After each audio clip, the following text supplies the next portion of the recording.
Scott Hanson, thank you for joining us. Fans of NFL RedZone certainly know Scott and his voice and have for, quite, what was it, 2009? Is that when you started this, Scott? 2009. This will be season 17, Alex. Yeah. All right, let's talk about the evolution of RedZone, because it strikes me that I'm sure you have, your own tale, which you'll tell in a second here, but even from like a macro perspective, what's interesting to me is that I feel like the culture has actually tilted toward RedZone. Like you pre-existed something that in the past few years, you've seen this evolution of short form viewing and short attention spans and the rise of online betting, and like all of this plays in to RedZone. But of course, RedZone was around before a lot of these trends began. So I'm curious, from your standpoint as the host of this show, how is the show different today than it was when you started, and how are you thinking about iterating it forward? Yeah, it's a great question and a great observation, too. I would go back to give the overarching big view of fans of football have always wanted to get the 10,000-foot view of the NFL and not just their team, okay? Go back. I'm old enough to go back to the best way to get the comprehensive look at the entire NFL was Howard Cosell on Monday Night Football doing halftime highlights. Now, this predates cable television. It predates everything, all the modern technology that we have. So you go back to that late 70s, early 80s, and Howard Cosell doing the halftime highlights was the way to watch the NFL. Then you go into the 90s, late 80s into the 90s. The best way to get the comprehensive look at the NFL was Chris Berman and NFL Primetime on ESPN, right? It was must-see TV. It showed you everything. You could not just get your own favorite team, but everything that was going on in the NFL. Well, the difference there is Howard Cosell doing halftime highlights on Monday Night Football was a day after the games. Chris Berman doing the highlights on NFL Primetime was hours after the games had ended. And NFL RedZone, since 2009, and all the way up to today, is immediate, instant, seeing what is happening in 6, 7, 8, 9 other stadiums in the NFL besides the local game that you're getting on your local affiliate. Combine that with the proliferation of fantasy football, internet technology, gambling as well, and it's become the way for people to consume NFL football, at least the folks that I hear from. And it's a thrill to be in the captain's chair for all of that.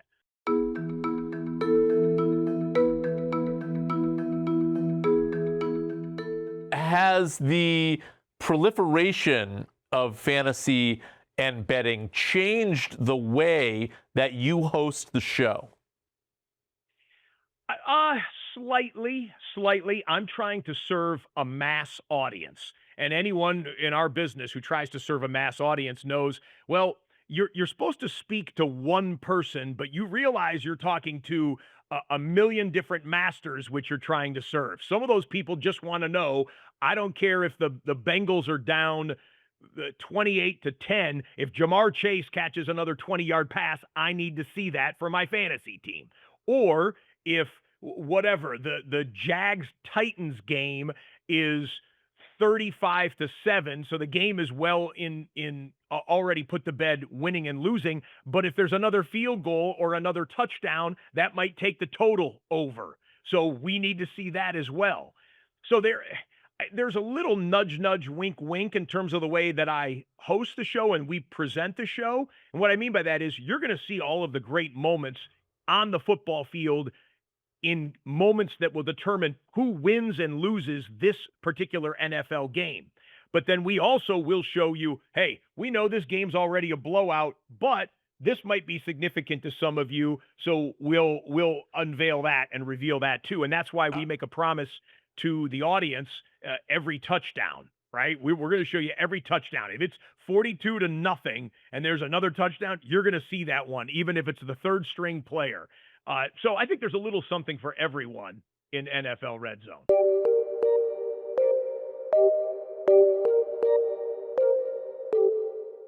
take us behind the curtain a little bit. Like, how does the show work? Like, obviously, it's not just you looking at a bunch of screens. Oh, yeah. You must have producers and so forth. Are people in your ear? Are people passing you notes? Are people telling you, hey, you know, like the over-under's, 38 on this game? Like, how does it all come together? In my view, we have the greatest crew in sports television. What we're tasked with doing is unlike anything else in sports television and unlike anything else on live television, most likely. I mean, the fact that it's a 7-hour show, give or take, 30, 45 minutes either way, depending on how quick the games go, is unlike anything on television. You got to go back to the Jerry Lewis March of Dimes telethon, if you remember that back in the day, to find something where it is nonstop. I was just watching a clip of that. Yeah, I was just watching a clip of that yesterday. Yeah, Frank Sinatra and Dean Martin. It was that Lewis and Martin reunited. I just happened to see it yesterday. Okay, and Jerry Lewis would always start with his tuxedo all well pressed and everything like that, and then by the end of the telethon, with one more call to action for one more round of donations for these kids, the tie would be all over here, he'd all be disheveled and whatnot. It was all part of the performance art that he did. But there are no 7-hour shows on television besides NFL RedZone, so that's a task within itself. Our crew, which is roughly 30 people, give or take, is the best. They are the best. They all particularly know their individual roles, and we all understand holistically what we are trying to do, which is to show every moment that is going to be significant on an NFL Sunday to the audience live or seconds after it happens. I describe our crew as an orchestra playing jazz music, right? Everyone needs to have their own particular instrument tuned and refined and their expertise dialed in. And yet, there's technically no sheet music to what we're trying to make as a team, right? Jazz musicians listen to the other person, they riff off of each other, they know the kind of the brackets, the context of what they're doing, but we react to whatever the football shows us. So our crew, man, they do such a fantastic job, and I can't wait to be reunited with them for 18 weeks here coming up, starting this NFL Sunday. Literally, though, Scott, how does it work? Like, who are the musicians? Are people watching individual games and there's a director that's the main person? How does it work? Yep. So I'm in a studio with a wall of monitors, okay? And the studio crew is relatively small. Stage manager, the camera operator, myself, and two other individuals, my right-hand men, shout out Tim Galanians and Brian Larrivee, they sit right next to me with laptop computers to be able to identify any obscure player, give me a stat. Was that a 32-yard run or a 31-yard run? Does Joe Burrow have this many yards passing? What, the stats and facts that I need in real time if I don't necessarily notice them or calculate them in my head, they give it to me. So that's a small crew in the studio. In the control room, there are roughly 15 to 20 people. And then in what we call our tape operations are additional people so that we have every game being watched by eyeballs simultaneously. Some people might be responsible for one game or two games or maybe three games at one time, and they'll be able to shout out, hey, I just had a 25-yard play. I think we should sneak this in. Hey, they're overturning this call in Detroit. We need to demonstrate that right now. The director and the producer hear those people in their ears. Then they decide what we're going to do next and will disseminate it to me, all within split-second timing, all with relative shorthand. We speak to each other probably like football players speak to each other, like the coach to quarterback communication system. Most people wouldn't even understand what we were saying if they could hear that conversation in my earpiece. But we know exactly what we're doing, and then it's a matter of executing it and doing it as quick as we possibly can, because when we are rocking and rolling with, let's say, a 9-game early window, it's like Indiana Jones running across a suspension bridge that's collapsing behind him. You better not stop and look around and take some time to, think, because you're done if that happens. So we are boom, boom, boom like that for 7 straight hours. They do a fantastic job. It's a collaborative process. I will suggest stuff to the producer, to the director to say, hey, I want to see this again, or I think we need to go here because this team has so many timeouts remaining and that game's going to go a little bit slower. This team has no timeouts remaining. They're going to go hurry up, no huddle. We should stay on this game, maybe double box it, bring a second game in because this team is not going to stop here in this 1 minute drill that they're in. But we can also sneak in the Packers game on the side here to show you what's going on in there. If it sounds frenetic, it is, but it's a beautiful thing, and everyone on our staff loves doing it. So I'm curious what the effects, the long-term effects this has on your viewing habits. Like, are you able to just sit down and watch a 3-hour game, or has this process rewired your brain so that you can't do it anymore? that is a great question. And for those who are watching this interview, maybe I will do show and tell here to answer that question. I'm at my home in Los Angeles here. This is my media wall right over my shoulder there. That is 5 big screen televisions, a 70-inch flanked by 4 50-inchers. That's how I watch television to relax at my house. When I'm on my own free time, I watch 5 things simultaneously. And I know that sounds like I'm saying that for effect. It's true. That's the way my brain has been conditioned to multitask. So let's say Thursday night football's going on. There's no red zone when there's only a standalone game. So I'm here on in my house on my couch. I'll put Thursday night football on there, but I'll put 4 other things, and they can be a combination of other sports, movies, news, little CNBC action on the side, whatever I want, and I can absorb all of that at the same time, and it's actually a comfort zone to me. So I realize that that's very strange to many people, but that's the way I roll.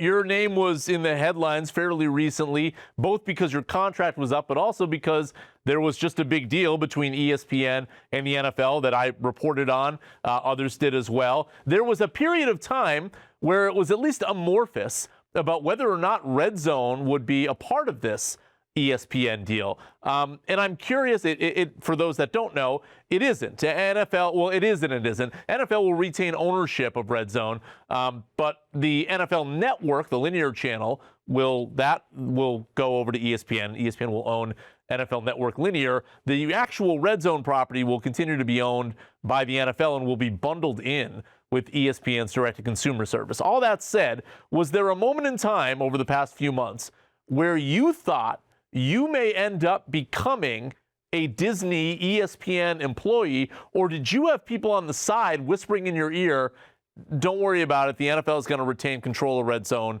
you're going to stick around here? First, let me say your reporting was very, very accurate and beneficial. Folks on our staff were watching you and your colleagues reporting to say, how is this exactly playing out? Because the way I understand it now, in hindsight, now that the deal has been agreed upon, it still hasn't been executed. As you know, it could take a year, maybe even 2 football seasons to get all the regulatory process taken care of so the deal is consummated. But the deal is agreed to. Your reporting was very informative to many of us who were wondering, okay, wait a minute, how does RedZone play into this, and where are we at?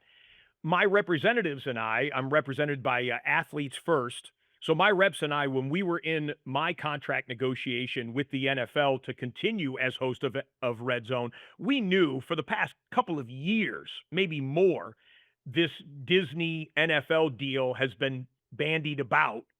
So we wrote a clause in the contract to say, hey, by the way, we're negotiating this deal that means that Scott will be the host of RedZone, whether or not it is owned or operated by the NFL, whether or not it is owned or operated by Disney, ESPN, or any other entity. And everyone was in agreement on that, and that was good to have that solidified. And I signed my deal, a multi-year deal, to stay host of RedZone in June. And then, of course, the deal with Disney was just announced in early August or July. I'm losing track of time here already, but shortly thereafter. So my bosses at the NFL have told me that the red zone component of the Disney NFL deal is the most complex part of the deal because Disney will ultimately be distributing red zone linearly, but the NFL will own and operate red zone as is. So let me put it in the easiest way I can. For the viewers who are concerned about red zone is going nowhere. You will look at it, it will look 90% the same as it always has before. I'm staying the host. It's the same sound stage, everything else like that. If you love every touchdown from every game, you're good on that. Disney will undoubtedly come in and have some tweaks, suggestions, and things like that. But myself and my colleagues will remain NFL employees, and Red Zone will stay as an NFL property, albeit with some Disney influence, as opposed to NFL Network, NFL.com, NFL Fantasy, and some other aspects of the company that will be fully Disney properties when the deal is consummated.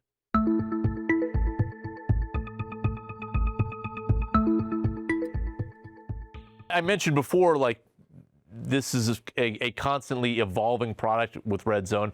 Are there things that you have lined up for either this year or you're starting to think about it even for next season that will be a part of RedZone that the viewer hasn't seen before?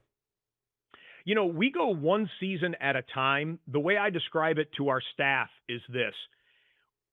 Let's use a golf metaphor. We're already elite on the PGA Tour, right? People watch us, they love us, they make their Sunday routine is watching Red Zone. We're not trying to reinvent our golf swing. We're trying to shave one or two strokes off of every round or every weekend tournament, which makes the difference between winning a championship and being a top 10 finisher. So the things that we do at this point going into season 17 are minor tweaks. And some of them, Alex, are predicated upon the changes that we see in the NFL. I'll give you a couple of for instances. The kickoff rules have been tweaked the last 2 or 3 seasons now, and we anticipate this year we'll see more kickoff returns. Whereas we might not show a kickoff regularly because in 3 years ago, they were all going into the end zone. They were all touchbacks, not a big deal. We realized we might have to start showing some more kickoffs here because you're going to get some explosive plays that people want to see live. That's one. A big one that fans will notice this year, and if you watched preseason football, you saw a little inkling of this, the determination for a first down or 4th and inches is no longer on the chain gang. The chains are not coming out onto the field in the NFL this year unless there's a technological malfunction. The NFL has installed 6 cameras around the perimeter of every NFL game stadium, and they will triangulate the exact position of the football on 1st and 10 and calculate exactly 10 yards to get a first down, so that when we get a 3rd and 3 and they run up the middle and they get looks like 2 3/4 yards and they need a measurement, that will go to the technological side of things, not the chain gang running out and extending the chains the way that we've been used to it for 100 years in the NFL. That'll take a little getting used to. As to how that impacts us on Red Zone, we need to be able to cut to that angle, which is it's a different television angle. It's like a computer animation. I'm sure many people saw it in preseason. We need to be able to cut to that at the right moment because we're not going to get the benefit of, okay, here comes the old guys coming out with the chains and they're going to extend them. And then, okay, he's going to signal first down. That'll change for us in our production. And I hope within a week or two, that the audience gets accustomed to that's the way you measure 3rd and inches or 4th and inches or a first down, and B, that we're able to show that to pay it off to the audience. Coincidentally, one last thing about that, the referee, I don't know if you knew this one or not, the referee is going to turn to the Jumbotron, to the big screen in the stadium. That's how he's going to find out if it's a first down or not. Just like the fans in the stadium are all going to turn their attention to see that computer animation, like you see in tennis, inbounds, out of bounds on their they've been using that for a decade or so. And so it's going to be a new experience for football fans, even those of us who have been watching the game for 50 years. That's right. This is the incremental creep of the robots taking over, where we're all just looking. and it's okay.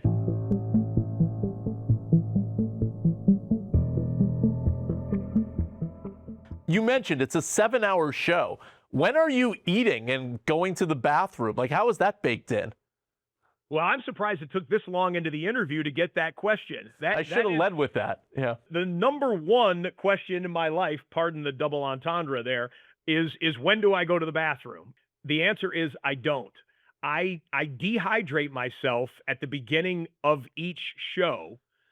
And I eat the chefs at NFL Network in Inglewood, California. They make me the same exact breakfast they've been making me for 10 years, which is dense proteins and salty dense proteins so I can retain water. I cut off all liquids about 3 hours prior to the show.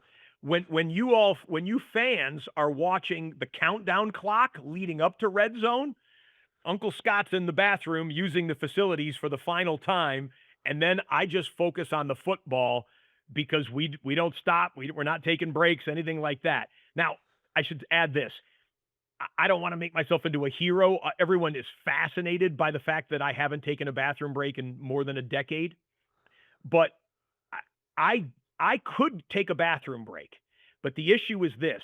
My earpiece is wireless. So I would still hear the games in my ear when I go into the men's room. And I am convinced that if I ever tap out and take a bathroom break for the first time in 10 years, that I would hear Jim Nantz or someone calling the game in the stadium go, "That might be the greatest touchdown I have ever seen in my career." And I'm going to be like, "What?"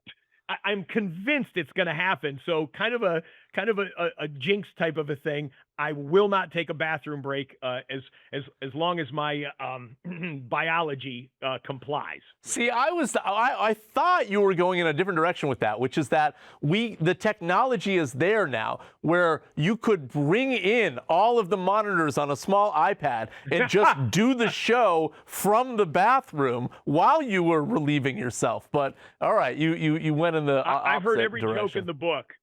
I've heard every joke in the book from, the seat that they give Hanson on set is actually a toilet. There's some more crude options that I will spare the audience from. Yeah. But yeah, I've heard every joke in the book. The truth is, dehydrate myself, use the men's room right before I go onto air, and then the willpower of a ninja and the desire to serve the audience over my own biological requirements. That honestly is a crazier answer than I was expecting.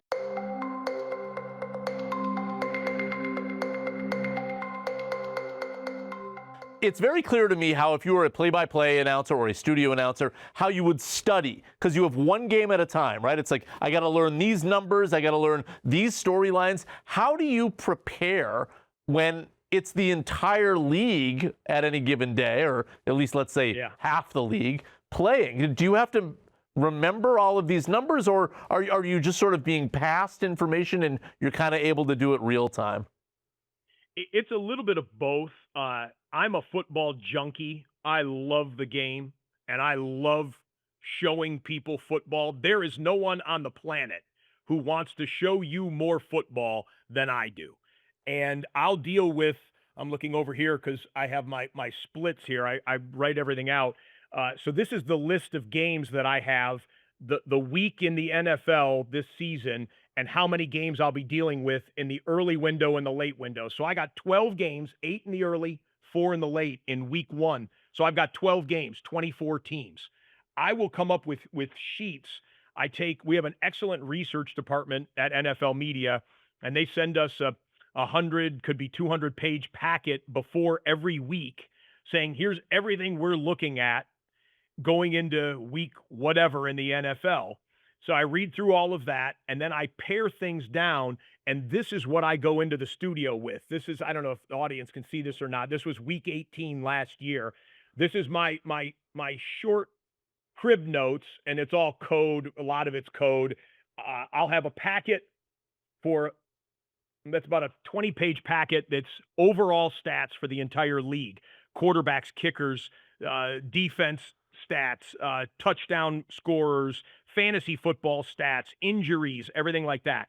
Then I have two additional packets where it shows early window, late window. So this would have been the early window of week 18. That was the Panthers Falcons game. I pare everything down. Every game gets its own sheet. And these are my top notes that I believe will come into play during the game. But I'm not trying to glorify myself through this. If these stats are germane to what the football is that we see on the field, I'll use the stat. If they don't, I wave them off in real time. And then it's just a matter of knowing when to try and plug in the right fact, the right stat, the pertinent anecdote, or whatever else have you. But I'm good, but I'm not that good. My right-hand guys, Tim and Brian, especially late in the year where injuries have taken over and practice squad guys are being elevated, there have been times where we go to the Arizona Cardinals game and it's number whatever, 83 or whatever for the Arizona Cardinals. And I go, I don't know who 83 is. I'm looking at them and I got to do this highlight. And they go to the Arizona Cardinals website and they didn't have an 83 on their roster at that time. I just use that as an example, not to impugn the Arizona Cardinals. I love that franchise. But so it's fly by the seat of your pants. We do the absolute best job that we can, and we try and mitigate any mistakes that we make because there are millions of people watching.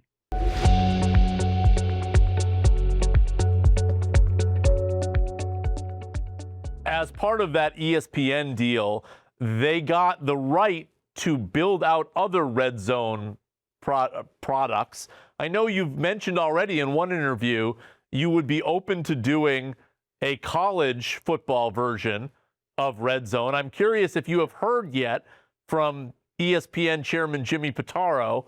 Have you received a phone call from him saying, hey, Scott, are you serious about this? Do you want to do this? I have not yet. Obviously, the college season for 2025 has already just kicked off, but I am absolutely interested. I love college football every bit as much as I love pro football.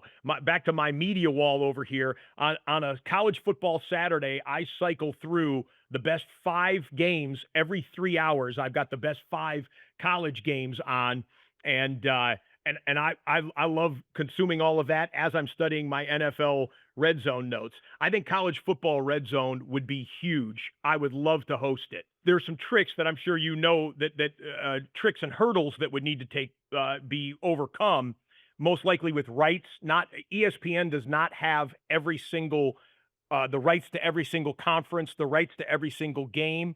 That would be the biggest hurdle. The featuring the highest profile games, the top 25 schedule can get kind of dispersed out over time. There's a number of different things that we need to fall into place. But if the fans have an appetite for college football Red Zone, I love college football, and I would love to at least explore the option of doing it.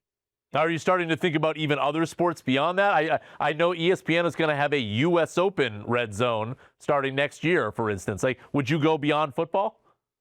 Well, we already actually have our mutual colleagues through NBC the Olympics. Sports. That's right. Sure. Gold Zone.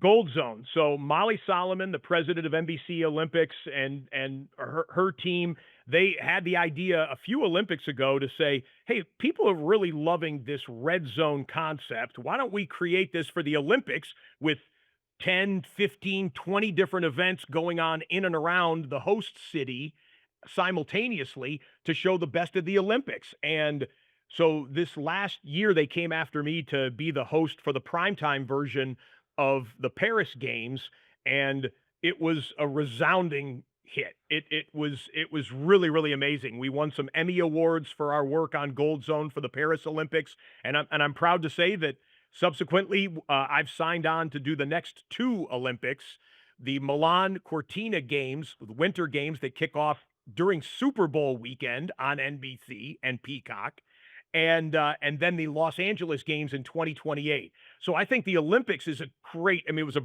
stroke of brilliance by the folks at NBC to come up with the Red Zone style for the Olympics to make it to let fans get their arms around something that can otherwise be overwhelming with, well, what do I watch and when do I watch it? Hey, stay on Gold Zone. You will see every gold medal winning moment live right here on Peacock is where we broadcast that.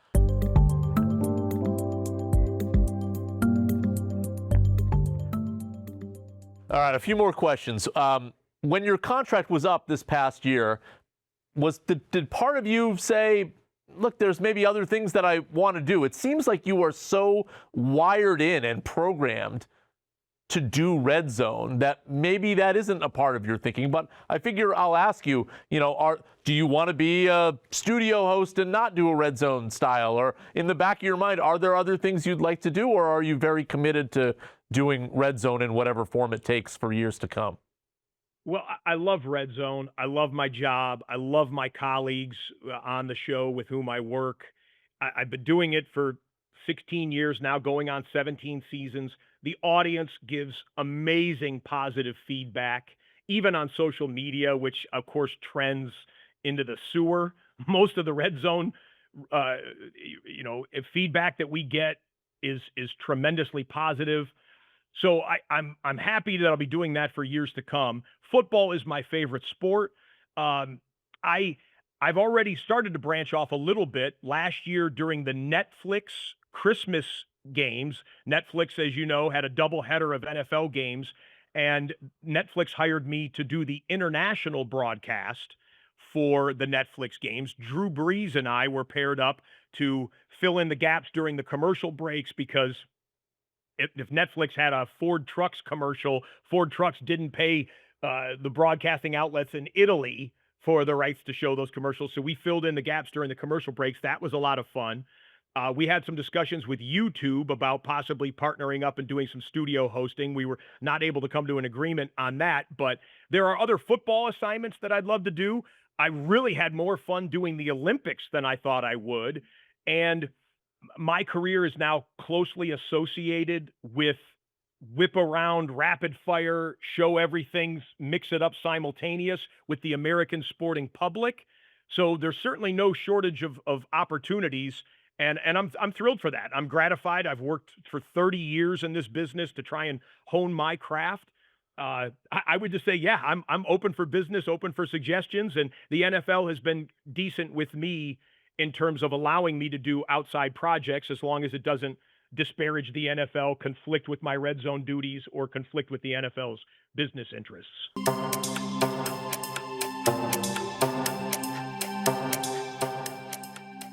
You mentioned football is your favorite sport. You grew up in the Detroit area as a Lions fan, correct? Yes, sir. Yeah, you did.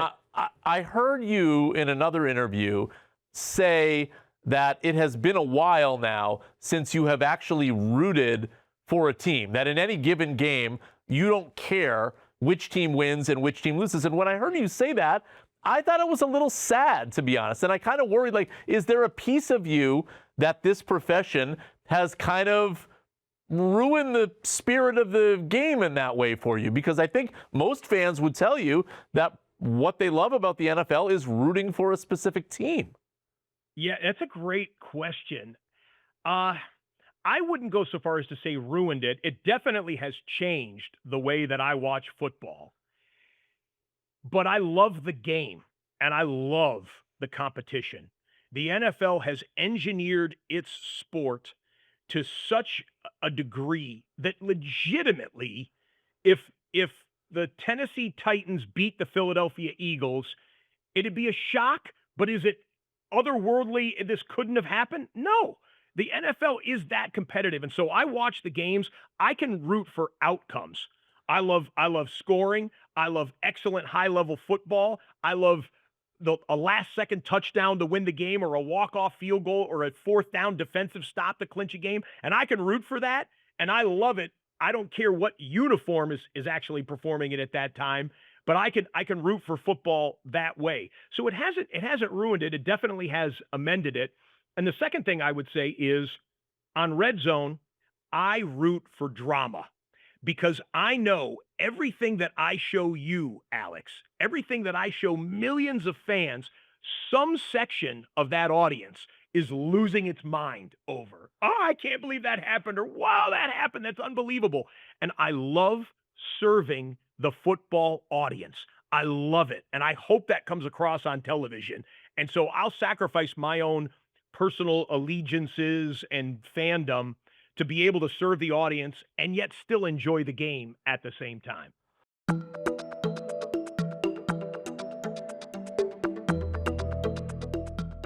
Last question. We all know how popular the NFL is. It's by far the most popular programming on TV year after year. What is the biggest issue facing the league today? There's so much competition for eyeballs, and it happens, and it's all in our pockets right here. I think teaching the next generation, my father instilled in me the love of football. If you love football, it was probably a family member who introduced it to you. This new generation has a cell phone by the time they're 10 years old or 13, whatever parents give a kid a cell phone. The whole world is now at their fingertips. And unlike generations past, that means there are millions of different clips, social media vignettes, whatever, that you can watch other than sitting down and enjoying a football game over the course of a 3-hour span. I think that's a challenge for the NFL to raise that next generation. There's a huge push in our company for flag football, which does two things. One, it introduces the next generation. Two, it also can help expand the league internationally, which is, I was debating between my mind whether I would say the young generation competing for eyeballs or international expansion, which Roger Goodell and the NFL owners are very, very much interested in. I think flag football getting to the Olympics, flag football becoming more of a prominent thing in summertime leading into the fall when the NFL season begins will help the international growth of the sport, because we know that NFL football, American football, is America's game. Soccer is the world's sport. And I think on the business side of things, competing in that realm is something that the NFL is definitely eyeballing with an eye towards winning, and they don't lose very often.